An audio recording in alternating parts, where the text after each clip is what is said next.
hands for Andrew Rudick.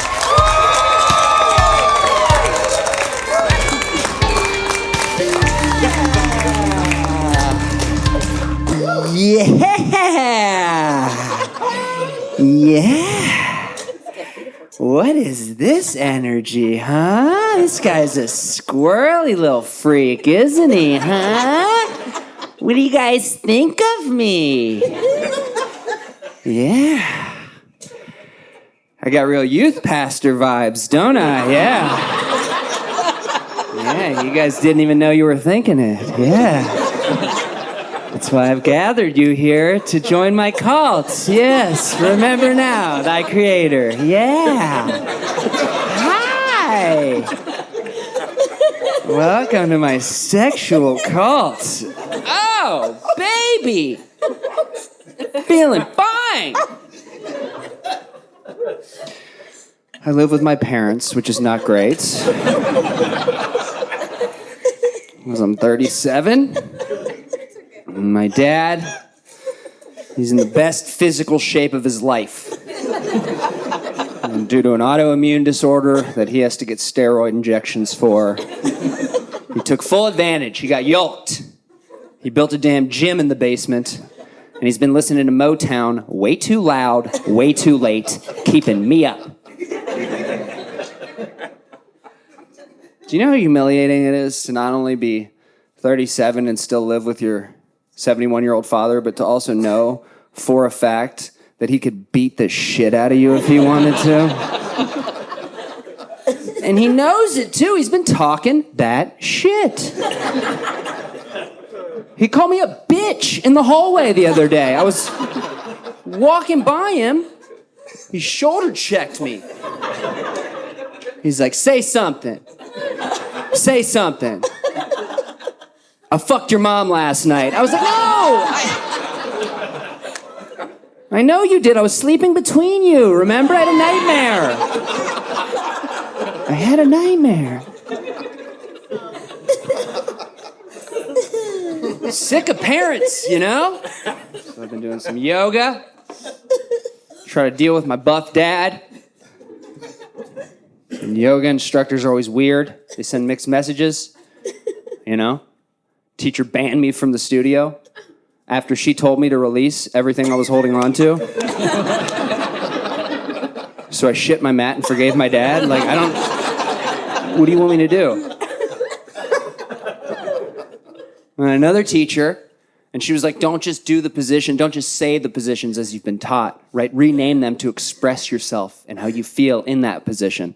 So for instance, this is not sun salutation.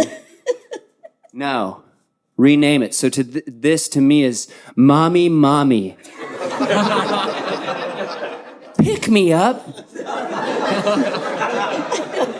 I'm sorry, mommy, pick me up. Why? Can you explain to me again why I'm paying $20 a class to be told to say something that I already say every single morning to my own mommy? Also, that's not what it's called. It's uppy, dumbass. Kick you out of the studio. Sheila's got a bad back because I weigh 200 plus pounds and I get nightmares. About 10 years ago, my ex broke up because I did ecstasy at a music festival, and she's a nerd, or maybe I'm a drug addict, who knows? She's a total turbo nerd, right? Because guess what, lady? Fast forward 10 years, I read a study that just came out. By the way, I'm over the breakup. I'm not even talking or thinking about it anymore. They did a study recently that studied the link between ecstasy, MDMA, and hate groups. And in this study, they determined that members of the Taliban routinely take ecstasy to help with religious ceremonies, to help bring people together, which is crazy, but it's also exactly what I suspected the entire time. Yeah, the Taliban's cooler than Laura. Yeah, that's right. That's right. Osama bin Laden never screamed at me for going to Bonnaroo. I'll tell you that much. She didn't kill my buzz.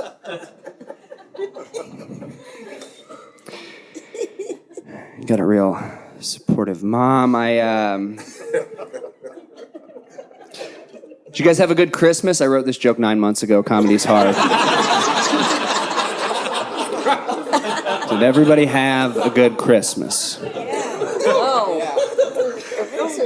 My mom had a lot of wine. She got lit like the Christmas tree.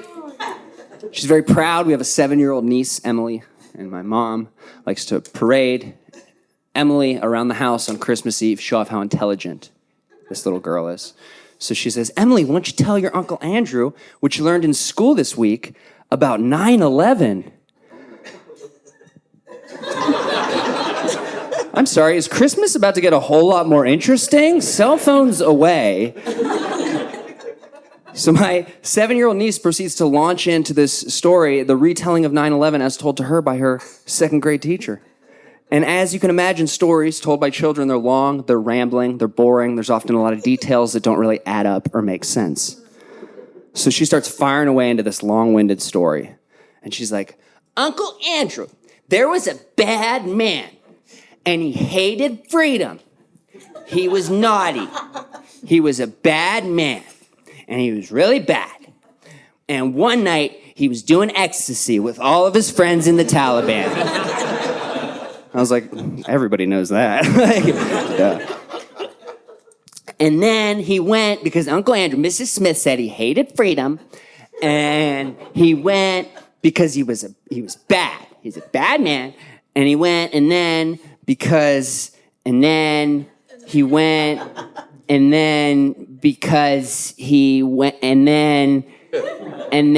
was an inside job perpetuated by the Bush administration, and then he went, and whoa.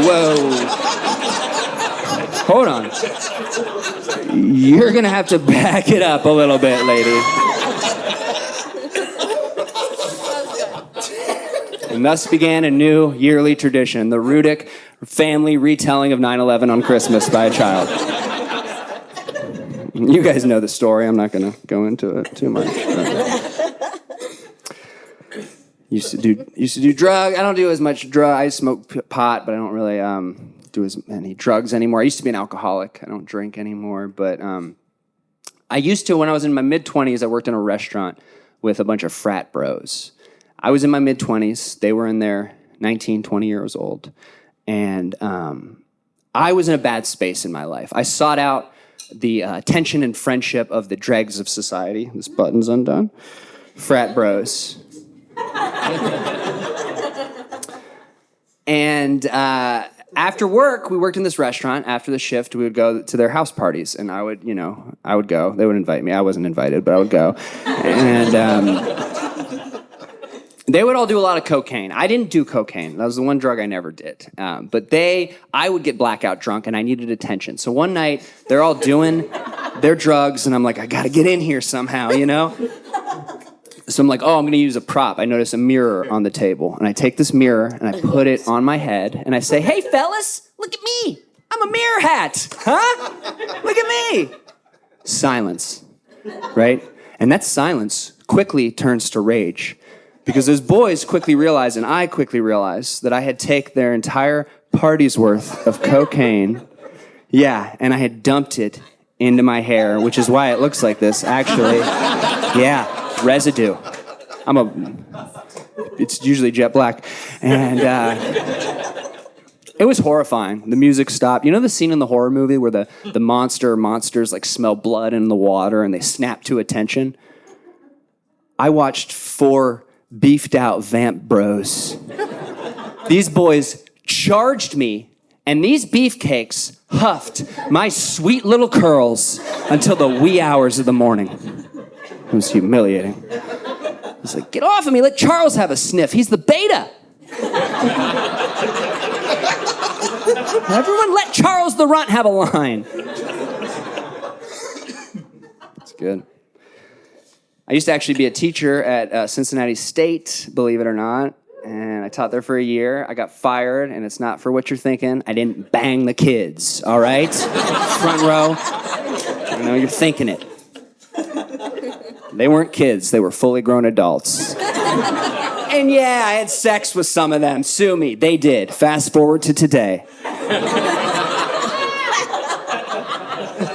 I was ill-equipped to be I was an adjunct English instructor.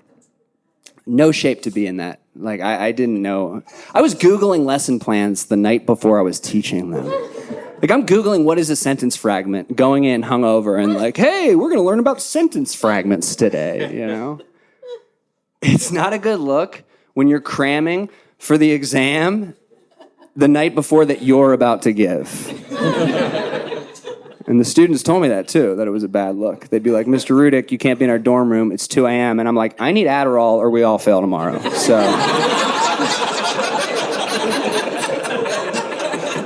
help me out. You're going to be a narc like my ex. And she's like, you need to get out. And I was like, you can't end a sentence with a preposition. And she's like, I was like, I know that because I learned it on Google. And she was like, I said, get out. I'm using out as an adverb. And I was like, holy shit, you can do that? The English language is wonderful. Turns out I learned more from those kids than they learned from me. Like, what is an adverb and how to get Adderall at 2 a.m. You get it from Tanner in the quad. Deal with road rage. I'm trying to get my emotions under control. But I was a victim of road rage last Sunday. Yeah, I was in the McDonald's drive-thru. Yeah, it was one of those merge drive-thrus. Some people are getting ahead of me here, right? I was getting nugged up on a Sunday. And I cut this woman off. I didn't realize it was her turn. Totally didn't mean to. The only problem is I did mean to. I knew it was her turn, but it was nuggy time. Let's go! Cut her off. She flies into a fit of road rage. She starts honking, aggressively screaming out the window. She leans her head out the window and she screams, if it weren't Sunday, I'd tell you to fuck off! My. If it weren't Sunday, I'd tell you to fuck... That sounds super familiar. I know I've heard that before, but you're going to have to remind me which verse of the Bible is that from again? Was that Karen 3:16 or Book of Tammy? Which one are we talking about? Yeah. Do travel a lot for comedy. I was in Chicago last week, and after the show, I was smoking a joint under an umbrella in the rain. And a real hip, cool black dude comes walking by, and he goes, yo, that's my man, Jerry Poppins. What? Why? Come on, Jerry Poppins? What? Why? Come on. Come on, it was the coolest I've ever felt in my entire life. A nickname on a Friday? Are you kidding me? I floated away in a cloud of weed smoke. It was supercalifrag. I was like, chim chimmering, chim chimmering.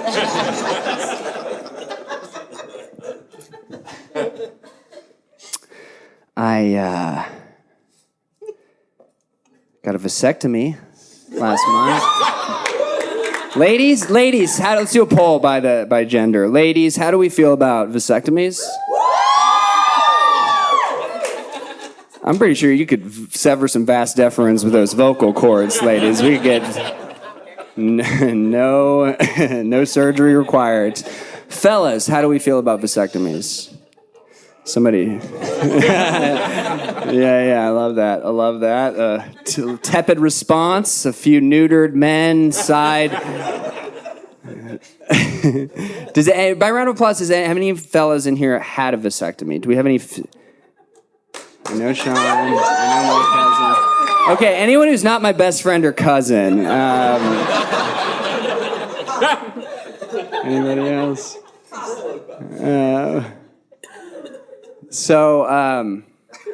Nobody? What about you? You're a butch dude. Yeah, I know. What's your name? Jonah? Not me, man. They'll never take my vas deferens alive, brother. These things are steel. You couldn't cut through them if you tried. You break the scissors. Scissors? They're not using a scissor. What am I talking about? Okay.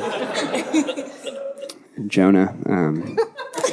We'll get blacked out and get you one. I'll get mine reversed later tonight. We'll do the handshake and get it going.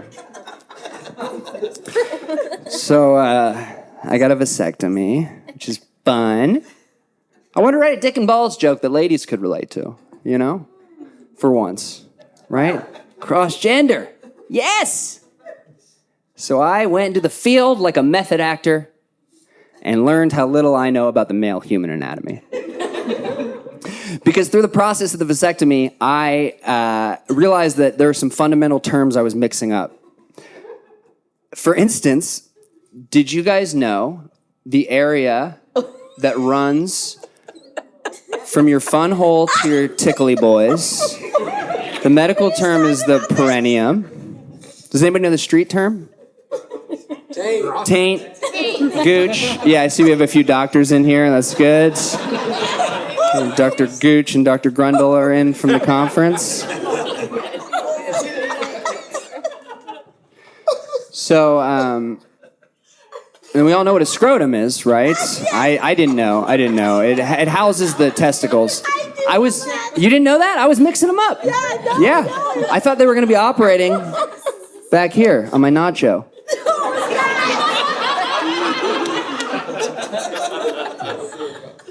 It wasn't until I got in there and the doctor had his hands on what I learned was my scrotum, and I'm like, I'm not like that, bro. We got through it. It sucked. It was difficult. The doctor said it was very difficult, my particular case, because he said it was the first vasectomy he's ever given where the patient was fully hard the entire time. That's how I roll, doc.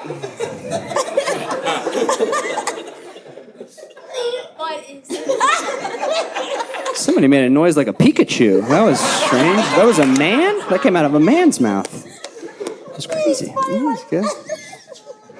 All right, yeah. So, the vasectomy.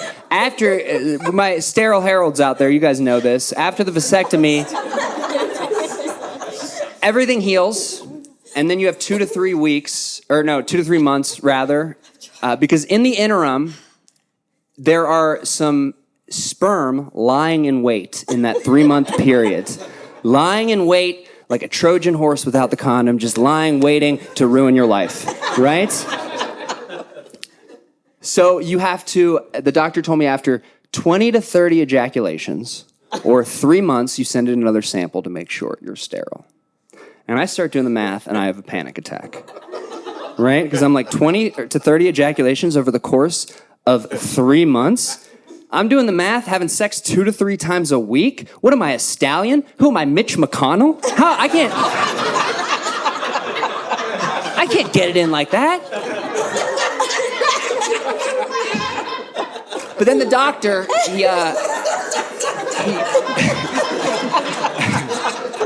he quickly reassures me. He's like, no, it doesn't.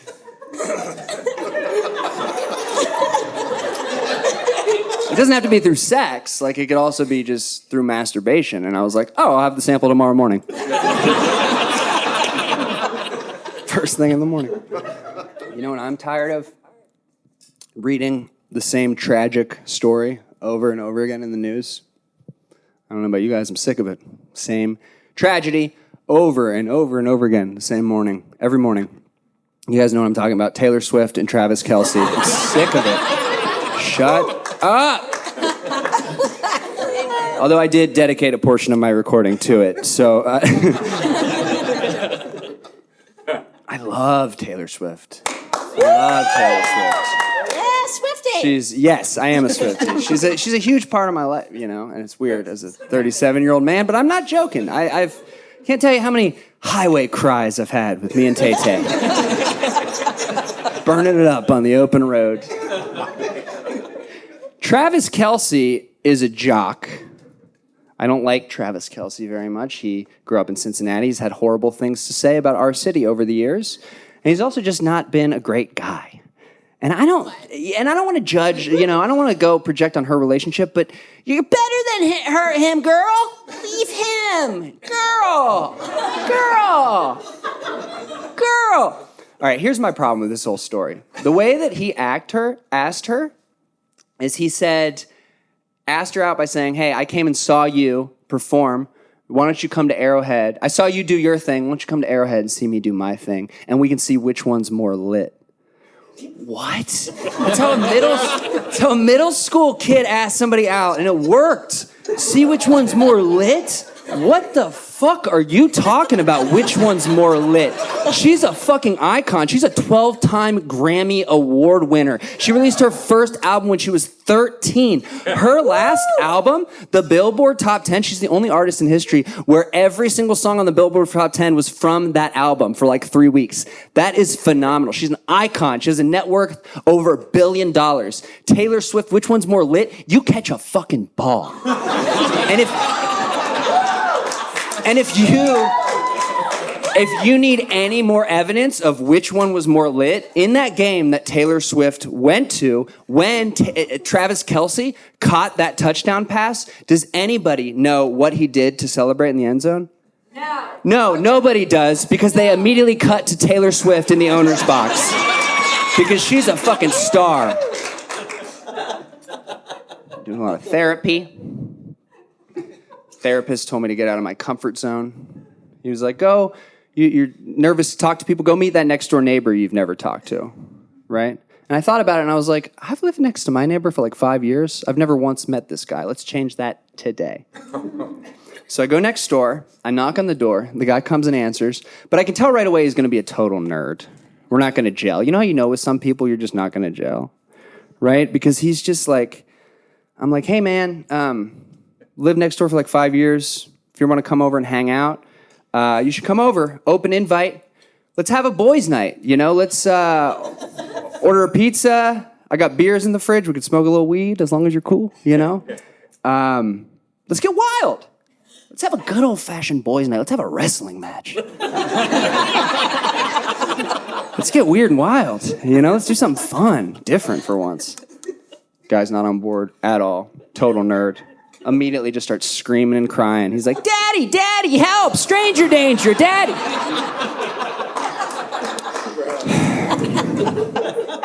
Stranger danger? I've watched this kid play softball every day for the past month from my van. How am I a stranger?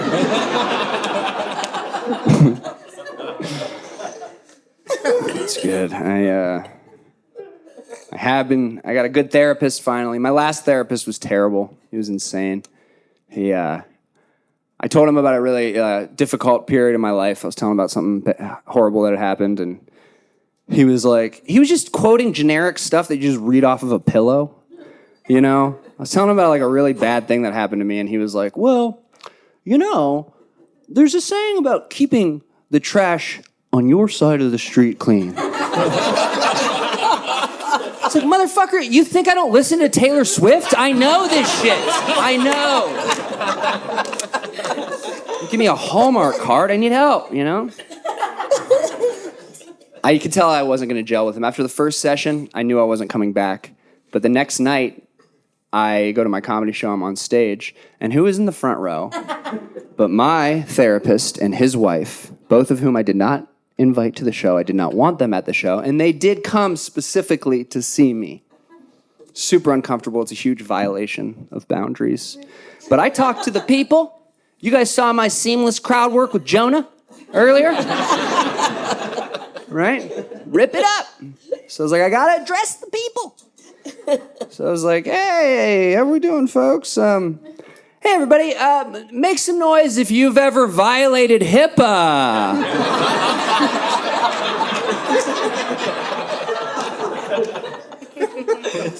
Piece of shit. No, I didn't. I was like, where are you from? I'm scared. You guys are awesome, man. I bombed so hard last week in Dayton that a guy came up to me after the show and he was like, hey, man, it wasn't that bad. It's just really hard to laugh when you're sitting down.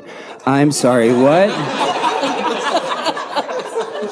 It's also really hard for you to fuck off while you're still standing right there. So if you could...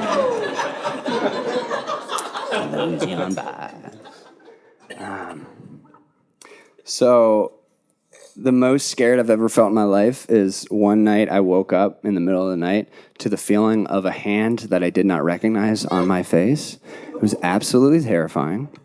Turns out that my dumb ass had fallen asleep on my hand and arm.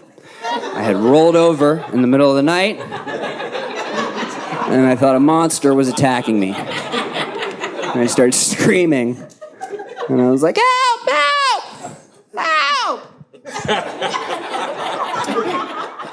And it wasn't so much the fear that there was a monster hand on my face. It was just more the fear that that hand would never move. Because the whole time I was just like, oh no, monster, down here, down here, down here. Yeah, that's right. I did the monster mash. It was a graveyard smash. You fight your demons, Logan? Logan? I don't know his name. Who gives a shit? Jonah. You fight your demons, Jonah?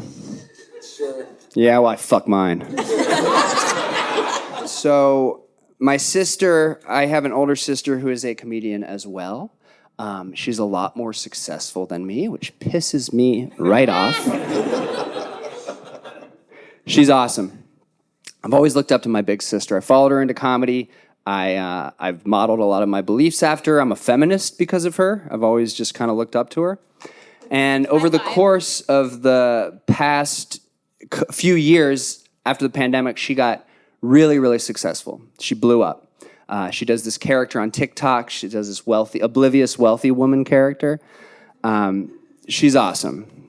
Yeah, some people know her. You know her? Yeah. Well, all right. Well, this is my special. Don't make it about her. Like, we don't need to talk. You can tell me after. Like, God, she's not that good.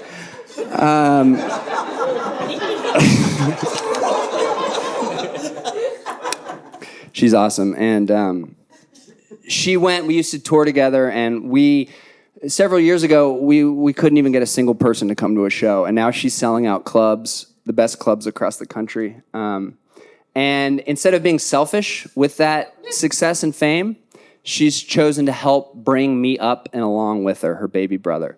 So what she's done is, instead of going on the road and me opening for her, which is what we should be doing, she insists that we co-headline, we split the pay, we split the time, despite the fact that 95% of that audience is there specifically to see her. She won't have it any other way. It's a beautiful thing for Big Sis. Yeah, she's wonderful. She's awesome. I love her so much. And it's also so amazing and so refreshing as a feminist to see somebody finally help a straight white man for once. We've had it too rough for too long. Some people don't realize I'm joking. They're like, yeah, we have. What the fuck? So, from Cincinnati, right, northern Kentucky.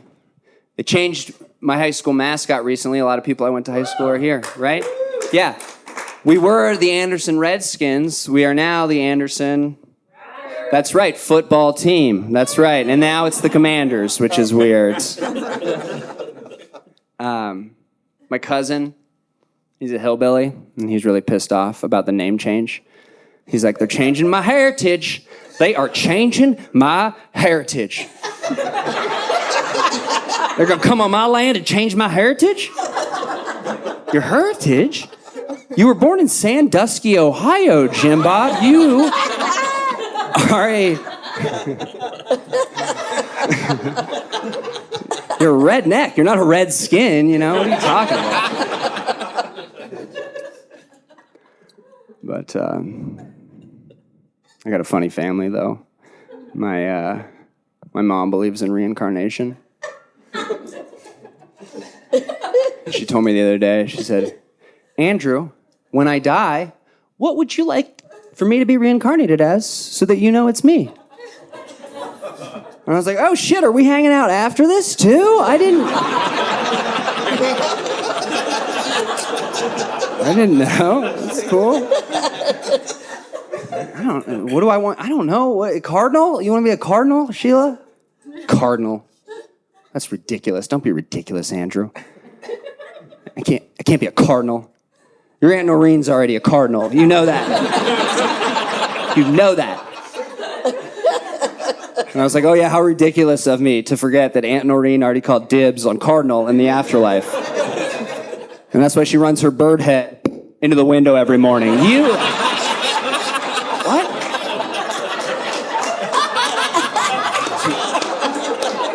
You don't get to choose, you know? It's not like a Mortal Kombat character, you know?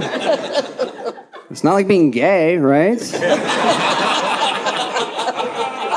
Okay, great. Most of us remember that we're at a comedy show. Some people are now concerned that I may be spewing hate speech. So let me clarify. I know being gay is not a choice. That was a joke. Okay, it's not like being vaccinated, which is a choice, and which also turns you gay, according to my cousin Jim Bob. He's like, you ain't putting that thing in me. What if I like it? You know what I mean? What if I love it? Fool me once. Shame on me. Give me the booster, that's on you.